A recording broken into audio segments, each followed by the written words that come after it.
O título da mensagem dessa noite, eu gostaria até que já pudesse colocar, é que você não nasceu para viver sozinho. Não nasceu. Eu vou contar uma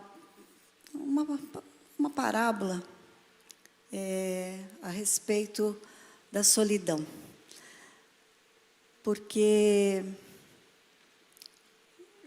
Deus, Ele já era junto com o Pai, o Filho e o Espírito Santo desde o começo. Mas Ele queria mais. Ele queria você, queria a mim para estar com Ele. Mas Ele nunca nos abandona, nunca nos deixa. Então, antes de ler a passagem bíblica, eu quero contar uma lenda, não é nem uma parábola, é uma lenda dos índios Cherokees. Na história dos Cherokees, índios da América do Norte, existe uma lenda que fala sobre o rito de passagem da juventude para a maturidade. Ao final de uma tarde, o pai leva seu filho para a floresta, no alto de uma montanha, venda-lhe os olhos e deixa-o sozinho. O jovem fica lá sentado sozinho toda a noite e não poderá remover a venda dos olhos até os raios do sol brilharem no dia seguinte. Ele não poderá gritar por socorro para ninguém. Se ele conseguir passar a noite toda lá, será considerado um homem. Ele não deverá contar a experiência aos outros meninos, porque cada um deve tornar-se homem do seu próprio modo. O menino ficará naturalmente amedrontado. É possível que ouça barulhos de toda espécie. Os animais selvagens poderão estar ao redor dele. Talvez possa ser ameaçado por outro humano. Insetos e cobras poderão feri-lo. É provável que sinta frio, fome e sede. O vento soprará a grama, as árvores balançam e ele se manterá sentado quietamente, nunca removendo a venda. Segundo os Cherokees, esse é o único modo de se tornar um homem. Finalmente, após a noite de provações, o sol aparece e a venda é removida. Então, ele descobre que seu pai está sentado ali ao lado dele, próximo a ele. Estava ali a noite inteira, protegendo seu filho do perigo. Bom, essa lenda, ela nos remete aos momentos de dificuldade que nós possamos atravessar na vida e, às vezes, nós achamos que nós estamos sozinhos. E se esquecemos que Deus, nosso Pai amoroso, está sempre presente em nossas vidas, em todos os momentos, nos bons, nos maus, nas alegrias, nas tristezas, porque Ele jamais nos abandona. Ele disse, estarei com você até os confins da terra. Hoje essa palavra eu disse para uma pessoa que fez uma pergunta, então já estava até aqui na minha fala. Nós temos que carregar no coração essa certeza, sabe? E Deus tem feito o seguinte, não só Ele tem estado conosco, mas Ele tem deixado pessoas para estarem conosco. Você está vivendo sozinho? Saiba que aqui tem uma igreja que se preocupa com você. Se você só vem a esse culto de quarta-feira porque é fácil ou é legal, eu não sei, talvez você esteja perdendo o melhor dessa igreja, porque aos domingos a igreja fica lotada. E durante a semana, a igreja enorme de quase, não sei hoje se tem tudo isso, mas aqui cabe mais de 4.000 pessoas. Durante a semana a gente fica num grupo menor, que é chamado célula. E ali a gente se torna amigo, irmão de pessoas que às vezes a gente nem conhece. Mas Deus quer que você tenha uma comunhão com essa pessoa. Antes de olhar, de nós lermos a passagem bíblica, feche seus olhos que eu quero orar. Senhor, eu quero fazer um pedido. Paizinho amado, Paizinho querido, que o Senhor mostre o porquê de nós não podermos viver aqui nesse mundo sozinho. Que o Senhor mostre que toda e qualquer circunstância, nós temos que ter alguém para falar a respeito. Sempre, agora, em todos os momentos. Eu sei que o Senhor está sempre conosco, mas o Senhor não nos quer sozinhos aqui nesse mundo. Eu oro no nome do teu Filho amado Jesus. Amém. Por isso o texto base que eu vou colocar, embora a gente vai ler outros versículos, é Gênesis capítulo 2, versículo 18, que diz o seguinte: E disse o Senhor Deus, não é bom que o homem esteja só. Far-lhe-ei uma ajudadora que esteja como diante dele. Uma adjudora, né? Uma palavra mais... Esse verso está falando de uma mulher, uma companheira idônea. Mas nós vamos ver que o homem, como ser humano, não pode viver sozinho. O nosso Deus, Ele é um Deus relacional. Ele quer ter um relacionamento com você, comigo, sempre. E quando Ele enviou o seu Filho Jesus aqui, que nasceu do ventre de uma mulher, como qualquer pessoa que está aqui nesse local e assistindo pela internet, não tem como entrar nesse mundo a não ser pelo ventre de uma mulher. E Ele fez isso também, Ele entrou aqui nesse mundo. Ele se esvaziou de toda a sua glória e veio viver conosco. Veja que Ele esteve em todo tempo com alguém. Ele veio mostrar que Ele estava em todo o tempo. Você fala assim, mas isso é mais que natural. Ele veio para mostrar como que se vivia aqui, não é?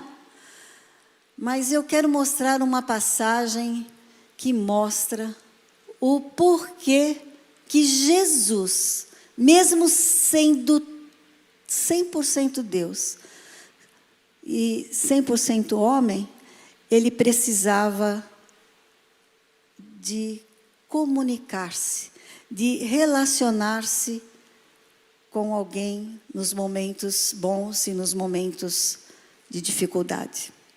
Por isso, abra sua Bíblia em Marcos, no Evangelho de Marcos, capítulo 14. E nós vamos ler os versos de 32 a 34.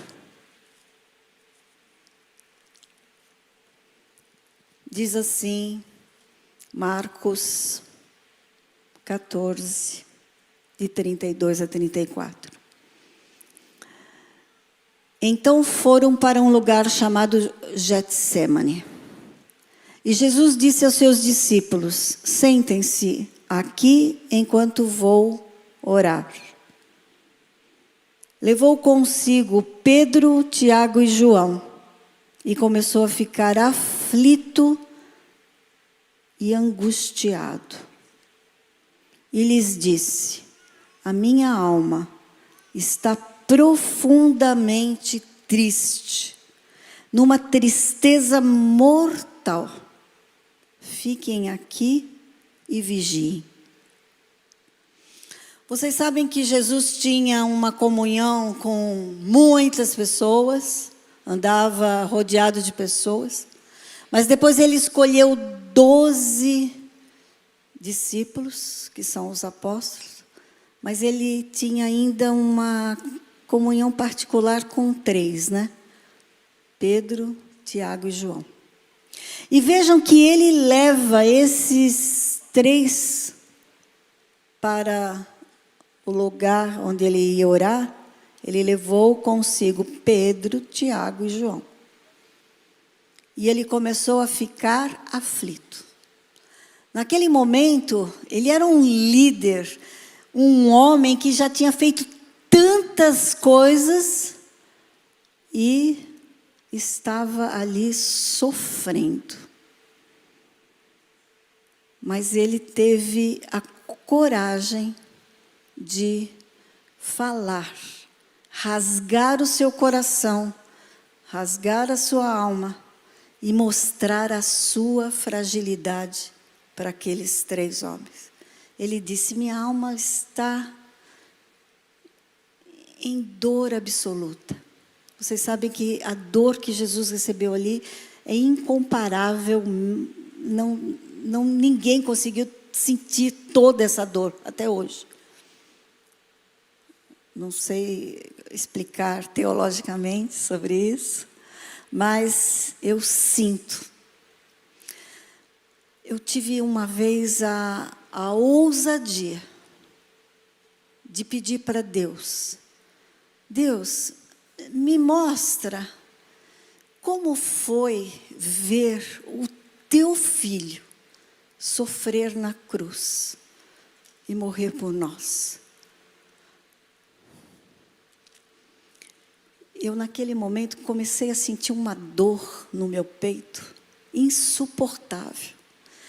Eu comecei a chorar de uma maneira que eu não conseguia parar de chorar.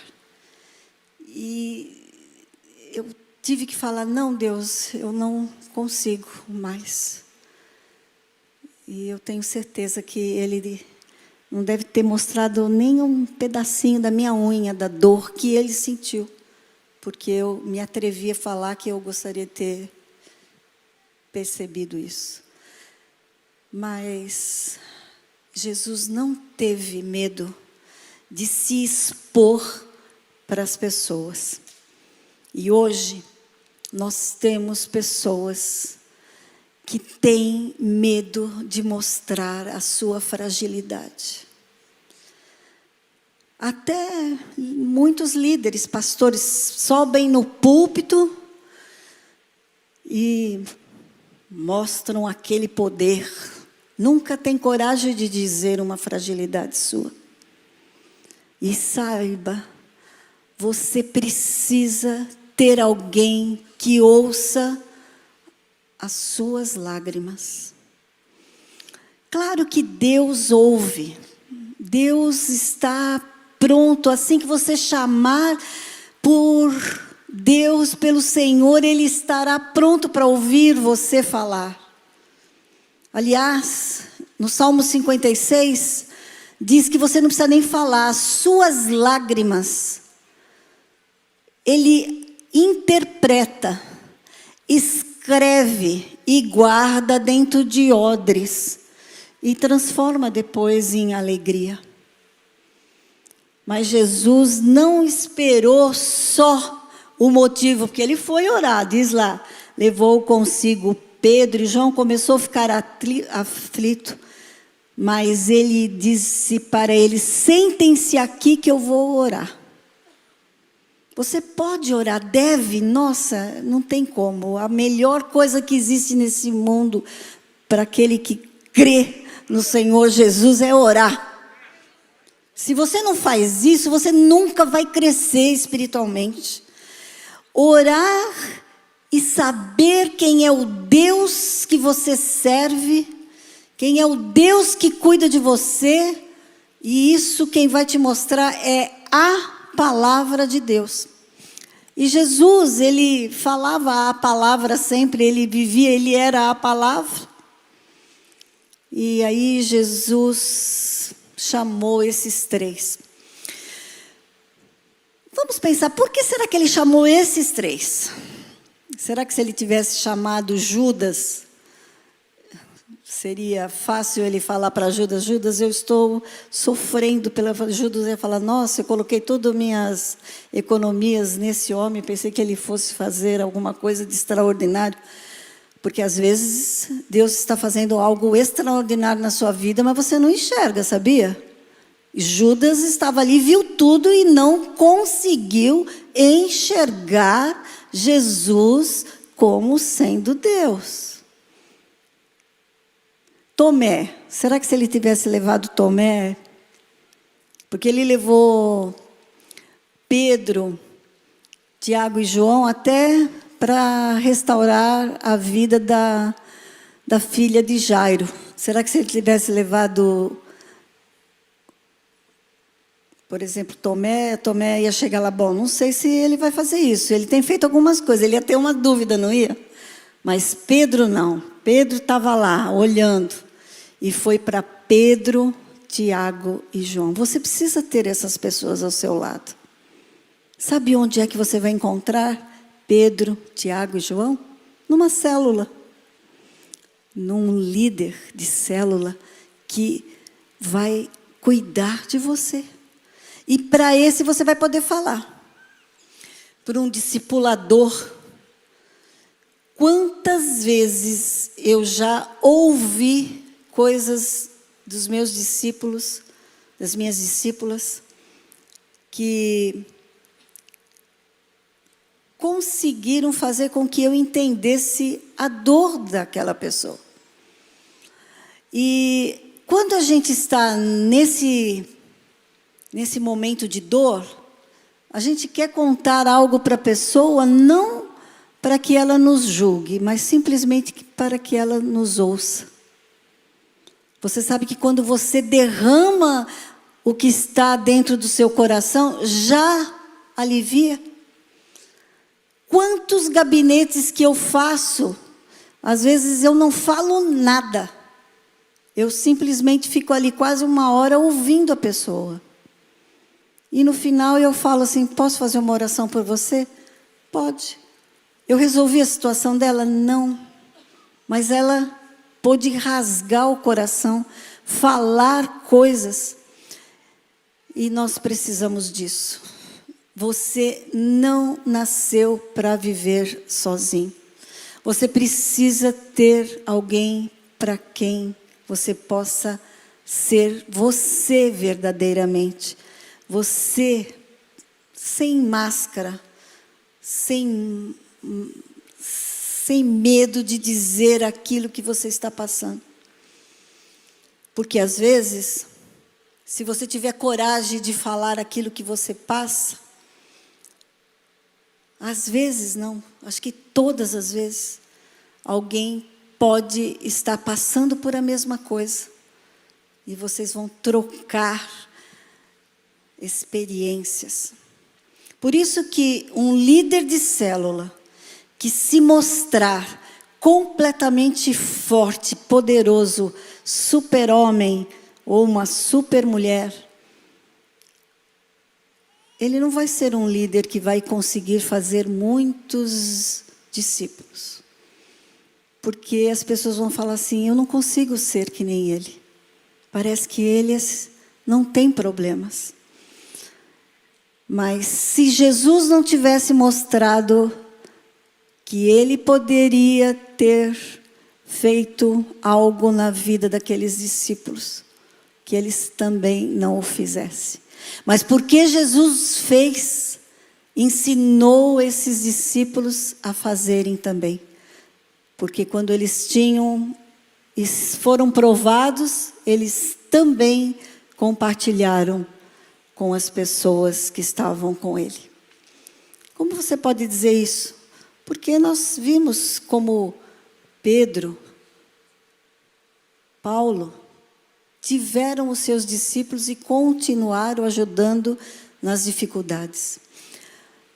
O ser humano tem muitos medos, porque nós sabemos que Deus está conosco, mas como nós não vemos Ele fisicamente, a gente acha que não está conosco.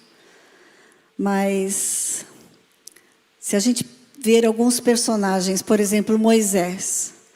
Moisés foi chamado por Deus. Deus falou, eu vou com você, Moisés. Aí o que Moisés falou? Senhor, eu não, tenho medo. Ele não falou assim, né? Mas eu não vou. Aí Deus falou assim, mas Moisés, pega aí o cajado. Daí ele foi vendo, ó, virou copo, põe a mão, olha como eu sou poderoso. Quer dizer, Deus precisava mostrar que era poderoso? Não. Mas na hora que ele falou assim, não, então faz o seguinte, vai com o teu irmão. Sim, então eu vou. Por quê? Porque Arão, ele conhecia, ele via. Então ele falou, não, então eu vou. Quem é que tinha poder? Deus. Mas ele quis alguém. Porque a gente não pode viver sozinho. Tem um personagem chamado Baraque. Não sei se alguém lembra disso, é Juízes. Ele tinha que guerrear. E ele falou assim para Débora, uma juíza, se você não for comigo, eu não vou não lutar contra a Císera. Pois ele levou ela. Tá certo que ele não ganhou as honras não, que quem matou Císera foi uma mulher. Aliás, sempre mulher, acho que eu gosto muito de falar das coisas que as mulheres fazem. Não, estou brincando. Para valorizar um pouquinho, tá? Ele quis levar uma mulher. Nós precisamos aprender a falar aquilo que nos incomoda, aquilo que nos enfraquece, aquilo que nos proporciona algo que não vai ser bom para a nossa vida. Você sabe que confessar uma tentação é muito melhor do que confessar um pecado. Porque na tentação, você vai ser cuidado por alguém. Por exemplo, se Davi, quando estava olhando pela janela ou sacada, não sei, né? Viu Betseba tomando banho. Se ele tivesse chamado uma pessoa que, ao invés de ficar com medo de confrontá-lo, como teria poupado coisas terríveis que ele fez? Porque se ele chegasse para o cara e falasse, quem é aquela mulher ali? Aí a pessoa falava assim, rei, é esposa de Urias. Chama ela, mas como assim, Senhor? Com tanta mulher que o senhor tem aqui, precisa de mais uma daquele que só tem uma? Já pensou se alguém tivesse tido coragem de falar? Ele teria sido poupado de um adultério, da morte de uma criança, porque Deus matou o primeiro filho, e da morte de Urias, do assassinato. A nossa igreja se preocupa com isso. Por isso que nós somos uma igreja grande, na celebração, uma igreja pequena na célula, e a menor igreja no discipulado, 2 pessoas. Se você não está vivendo isso ainda, aqui, você está perdendo o melhor do relacionamento que essa igreja proporciona para os seus membros. A célula é algo contagiante, algo fortalecedor.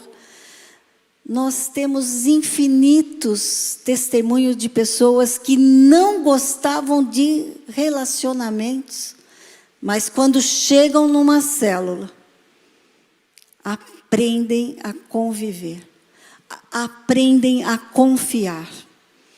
Aliás, tem algumas frases que a gente ouve assim, eu não confio em ninguém. Talvez essa pessoa que fale isso é porque nem ela é confiável. Eu só conto as coisas para Deus. Será que conta mesmo? Porque às vezes você não conta nem para você mesmo as coisas que você tem vontade de fazer. Se às vezes alguém chegar para você e disser assim, eu estou sendo galanteada que fala? Por uma pessoa, por um homem. Ela conseguir falar para uma amiga. Ela pode ser ajudada para evitar um adultério. Mas, às vezes, se ela falar, a pessoa fala assim, nossa, você não tem vergonha, não? Você deve ter dado mole para a pessoa. Não é assim que as pessoas são? Mas, quando você ouvir alguém falar algo, ajude essa pessoa, porque ela está pedindo socorro. Uma vez, uma pessoa veio falar para mim que estava orando para que um casamento se desfizesse, porque ela estava apaixonada pelo cara. Eu falei, o quê? Eu falei, é claro que essa oração não vai ser ouvida, nem respondida por Deus. Porque você nasceu para ser a menina dos olhos do Senhor. O Senhor vai arrumar uma pessoa para você, não você vai destruir um casamento para ficar com o marido de alguém. Sabe, às vezes parece incrível, mas essa pessoa falou. No início eu fiquei constrangida.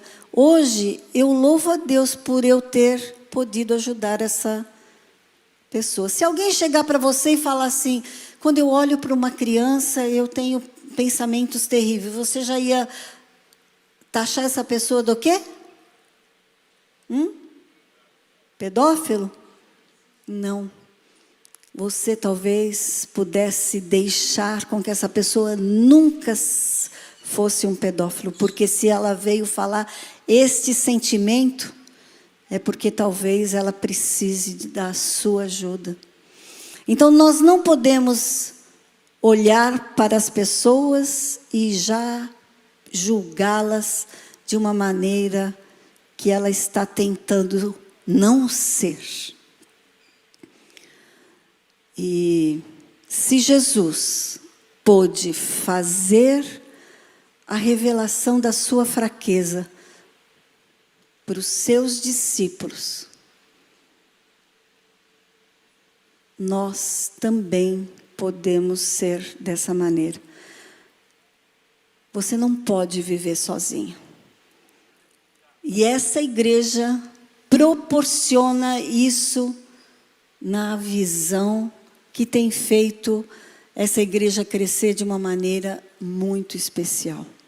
Você precisa andar com pessoas que te fortaleçam espiritualmente, que possam olhar para você, não julgar os seus problemas e ser um canal de Deus para que você não faça coisas que você sabe que não deveria fazer.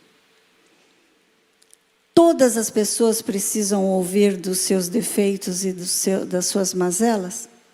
Claro que não.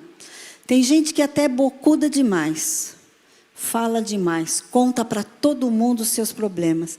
Aí acaba sendo até julgada de uma maneira que Deus não quer. Veja que Jesus tinha 12, mas ele contou para 3. 3 especiais, tão especiais que ele levou várias vezes, para fazer coisas que só eles tiveram oportunidade de ver. Quando você tiver pensamentos, quando você tiver sentimentos, quando você tiver fragilidades, não se envergonhe de trazer à tona para que alguém estenda a mão para você. Deus está sempre do seu lado, mas Ele deixou um ser humano especial para estar com você. E esta noite eu queria saber se tem alguém aqui que ainda não tem célula. Quem não tem célula, quem levanta a mão? Não tenha vergonha de levantar a mão. Não vou fazer nada, não. Queria saber. Quem não tem célula? Poucas pessoas. Nossa, glória a Deus.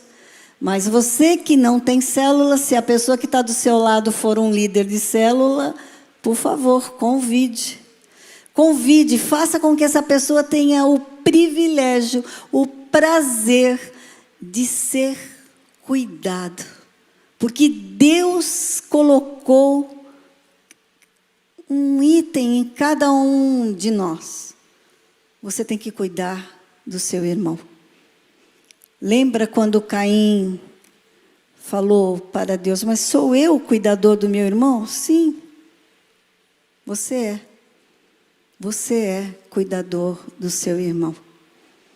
Se Jesus precisou desabafar angústias, se Jesus pôde falar para os seus discípulos o que ele estava passando e sofrendo, quem somos nós que não vamos fazer isso?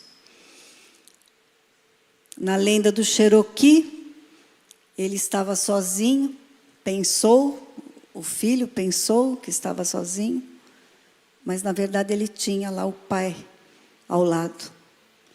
Mas nós, além do pai, Deus tem colocado alguém ao seu lado. Esta é a visão da nossa igreja. Esta é a maneira que Deus tem nos ensinado para cuidar de cada um que Deus tem enviado aqui para nós. Eu sei que às vezes falar da nossa fraqueza é mais difícil do que ouvir a fraqueza de alguém. Mas eu não tenho vergonha nenhuma de me expor aos meus discípulos. Na verdade, eu normalmente faço gabinete trocado com as minhas discípulas. Porque se eu não estiver bem, eu sei o que eu posso receber das minhas discípulas. Oração, cuidado e proteção. Não elas somente terão isso de mim. Eu também tenho meu discipulador. Mas às vezes eu preciso naquele momento compartilhar o que vai no meu coração. A amargura, a tristeza, a preocupação. Ninguém pode viver sozinho. Quando você tiver pensamentos sobre você mesmo, que você sabe que não é compatível com a palavra de Deus, fale para alguém. Comente isso com o seu discipulador, com alguém da célula, com alguém que você confia. Porque Deus quer curar a nossa alma. Nós não estamos vivendo aqui somente para cuidar do nosso corpo, das nossas finanças, não. A nossa alma não está pronta para ir para o céu. O espírito está pronto, mas a alma não. Nós precisamos derramar da nossa vida para alguém. Você não nasceu para viver sozinho. Deus tem alguém especial. E pode ser que ele esteja aí do seu lado.